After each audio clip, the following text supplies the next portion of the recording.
कहते हैं जिंदगी में कुछ भी हो सकता है, और यही हुआ मेरे साथ। एक लड़की जो अपने सपनों को पूरा करने के लिए विदेश जाना चाहती थी, उसे शादी के नाम पर धोखा और तकलीफें मिली। यह कहानी सिर्फ मेरी नहीं, बल्कि उन हजारों लड़कियों की भी है जो बिना अपनी गलती के दर्द सहती हैं।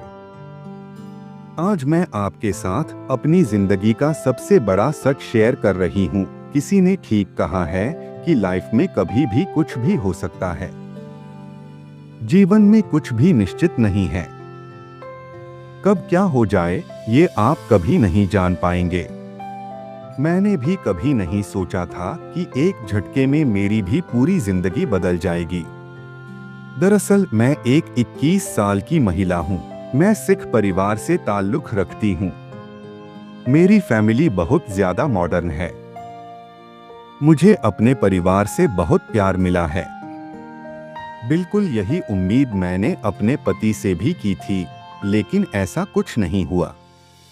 ऐसा इसलिए क्योंकि मेरी शादी एक ऐसे लड़के के साथ हुई जिससे रिश्ता तोड़ने के लिए मुझे न जाने क्या क्या सहना पड़ा। यह बात उस समय की है जब मैं केवल 19 साल की थी। मैं हमेशा से विदेश जाना चाहती थी।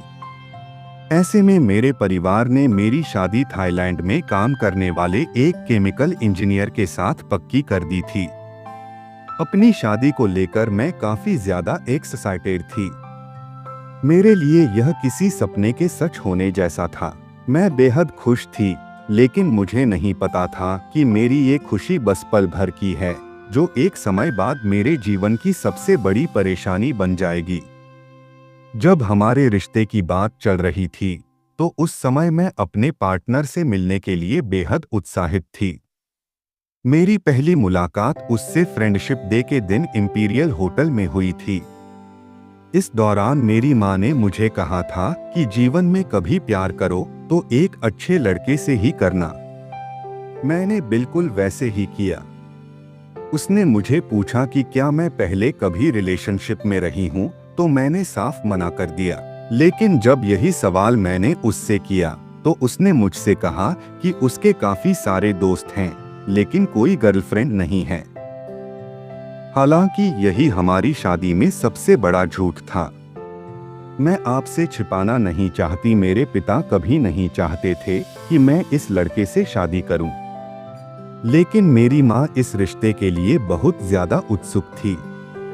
उनके मुताबिक यह मेरे लिए परफेक्ट मैच था। हालांकि दोनों की अलग अलग सोच के कारण मेरे पेरेंट्स के बीच काफी झगड़े भी होने लगे। लेकिन इसी बीच हमारी शादी हो गई। ऐसे में शादी की पहली रात मेरे पति ने मुझसे पूछा क्या मैं वर्जिन हूँ।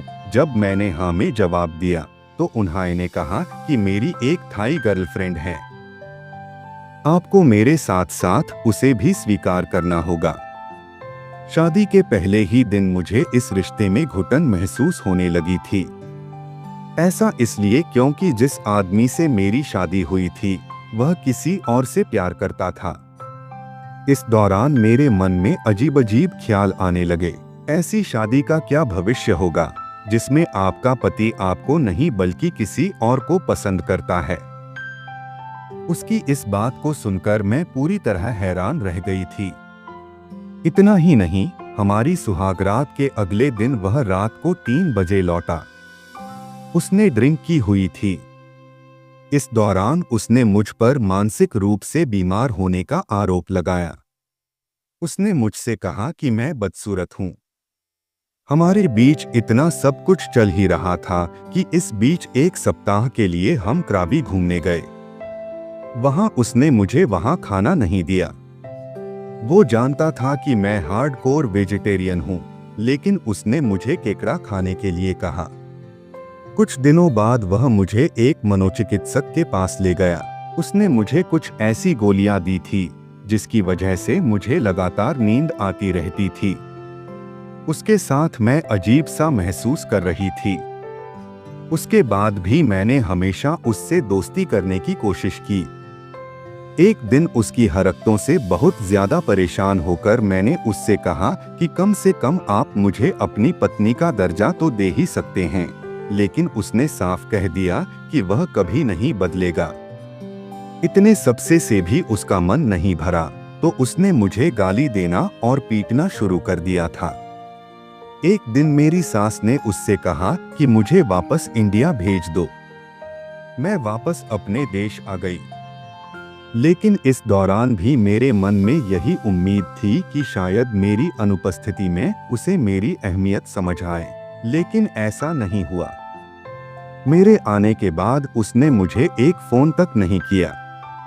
शादी में 2 साल तक रहने के बाद मैंने पिछले साल जनवरी में उससे अलग होने का फैसला किया। मैं आज भी यही सोचती हूँ कि काश मैं तब इतना मजबूत होती तो मुझे उसका अत्याचार नहीं सहना पड़ता। फिलहाल मैं अपने तलाक और सेटलमेंट का इंतजार कर रही हूँ। मैं विदेश में पढ़ाई करना चाहती हूँ। हालांकि कुछ चीजें मुझे अभी भी बहुत ज्यादा परेशान करती हैं, लेकिन अच्छी बात तो यह है कि मैं जिंदा हूँ। अगर आपको मेरी कहानी से कुछ सीखने को मिला तो इसे जरूर शेयर करें ताकि और लड़कियों को हिम्मत मिले। कभी भी अपने आत्मसम्मान से समझौता मत करें। अगर आपको भी किसी रिश्ते में घुटन महसूस हो रही है तो खुद को बचाने के लिए खड़े हों। मैंने भी यही किया और आज मैं अपने नए सफर की ओर बढ़ रही हूँ।